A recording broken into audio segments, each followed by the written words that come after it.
Welcome back, focused learners. Let's jump right into today's explainer. Today, we're unpacking a really fascinating, highly intense piece of political commentary from a YouTube channel called Kingdom Reacts. We are going to objectively break down exactly how this creator structures their argument. We'll be looking at the rhetorical devices they use, some pretty unique geopolitical theories they present, and the polling data they cite to back it all up. Okay, let's dive into this. Here's our roadmap for transforming this chaotic commentary into 5 clear thematic pillars. We've got the messaging vacuum, rhetoric and escalation, the calculated chaos theory, by the numbers on MAGA loyalty, and finally, clarity versus reaction. Starting right off with Section 1, the messaging vacuum. The creator kicks things off not with a bunch of data, but with a really direct emotional challenge to their political opponents. They ask the Democratic Party one incredibly straightforward question: what is your message? According to the source, the Democratic platform has become completely consumed by an anti-Donald Trump obsession. The creator argues that, when you actually strip away that hatred for Trump, you're left with a complete vacuum. There are no clear, definable policies or causes that the party actually stands on anymore. To really capture the visceral tone of this critique, listen to this quote straight from the source: "Scrambling dressed up as certainty." The creator uses this exact phrase to describe what they see as the Democratic strategy. In their view, the opposition is purely reactive. Because they haven't built a cohesive platform of their own, the creator argues that any attempt they make to sound confident is, well, it's actually just thinly veiled panic. To back this up, the creator rattles off a few specific policy and behavioral critiques to prove this messaging vacuum. They call out promises of free healthcare without any real plan to pay for it, policies they believe actively ignore the safety of everyday Americans, high taxes that just don't yield tangible benefits, and finally, what they describe as a noticeable lack of genuine energy or urgency during the State of the Union address. To the creator, these aren't just isolated glitches. They're symptoms of a party that has completely forgotten how to actually care about its constituents. Moving right along to Section 2, Rhetoric and Escalation. Here's where the source pivots from critiquing policy to analyzing the real-world, physical consequences of modern political language. To make this point, the video uses a clip from podcast host Ben Ferguson, who says Donald Trump is trying to calm it down while the left keeps ratcheting it up. The creator uses this specific clip to support a really serious allegation that repeatedly using extreme labels, calling political opponents Hitler, a dictator, or a tyrant, is not just political theater. They claim it's language that intentionally inspires real violence and assassination attempts. So when real-world violence actually happens, what's the response? Well, the creator argues that the political left engages in what they call lazy deflection instead of taking accountability.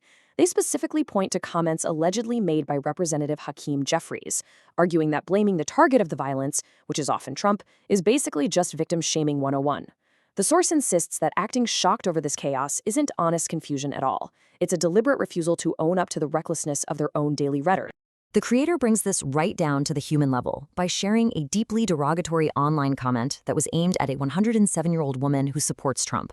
For the creator, this isn't just some random internet troll. They argue that this kind of blatant disrespect is learned. It's reinforced over years and years of being told that anyone who disagrees with you simply isn't worth treating like a human being.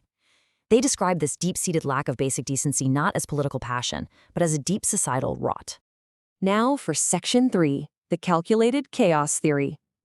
Now, what's really interesting about this slide is how the source takes a sudden, massive turn into global geopolitics and U.S. dominance.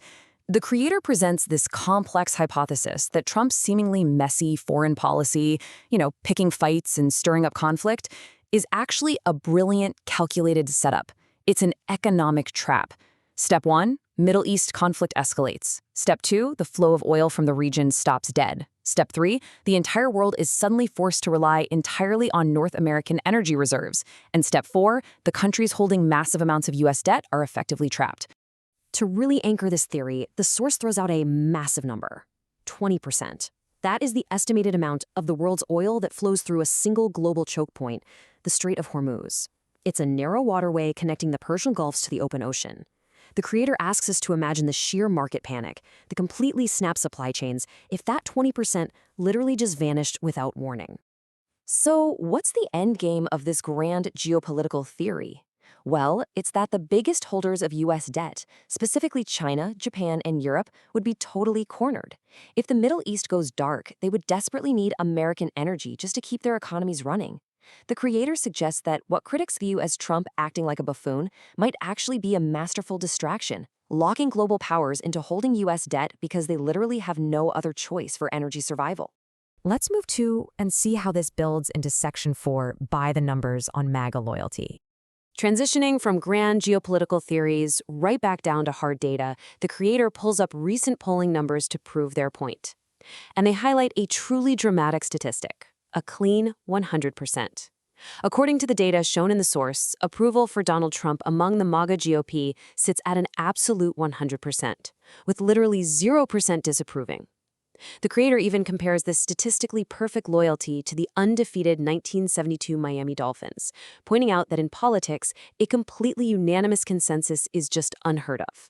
Now, the video anticipates a really common counterargument here, the idea that this 100% approval is only possible because the MAGA base is shrinking, leaving only the most diehard loyalists behind.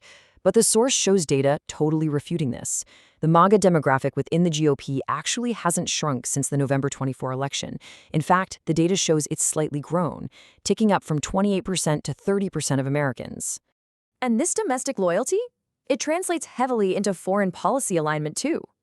The source notes that a massive 90% of the overall GOP approves of U.S. military action in Iran, with a tiny 5% disapproving. This brilliantly illustrates the divide the creator really wants to hammer home. When you break down that foreign policy approval, the source points out a stark contrast. The MAGA GOP shows near absolute unity, but the non-MAGA GOP, they're totally fractured. Only 54% of them approve of the action in Iran, while 36% disapprove. The creator uses this to argue that it's the non-MAGA Republicans who lack cohesion, while Trump's grip on his base remains completely ironclad. Which brings us to our final pillar, Section 5, clarity versus reaction. This is where the creator ties the whole shebang together. The critiques of the left's rhetoric, the foreign policy theories, the polling data. Ultimately, they boil the entire political landscape down to two competing concepts, running on clarity versus running on reactions. They believe that the MAGA movement, whether you personally like it or not, operates with absolute clarity. The base knows exactly what it stands for. Conversely, they argue the opposing side is merely reacting, basically just crossing their fingers and hoping nobody asks them what their actual foundational ideas are. So the crucial point is summarized perfectly by this one statement. You don't get 100% loyalty from weak messaging. The creator concludes that you simply cannot spin your way to 100% approval ratings. To them, those numbers are the ultimate, undeniable proof that one side has a deeply resonant message, while the other is just stuck in this endless cycle of confusion and deflection. Which leaves us with a lot to think about when it comes to how arguments are constructed in our modern media landscape. Based on the way this source breaks down policy, rhetoric, and data, we really have to ask ourselves, how do underlying political strategies, whether that's running on a proactive message or running purely on reaction, ultimately shape the daily perception of voters? Does clarity always win over reaction in the end? Keep asking those tough questions, focused learners, and I'll catch you in the next explainer.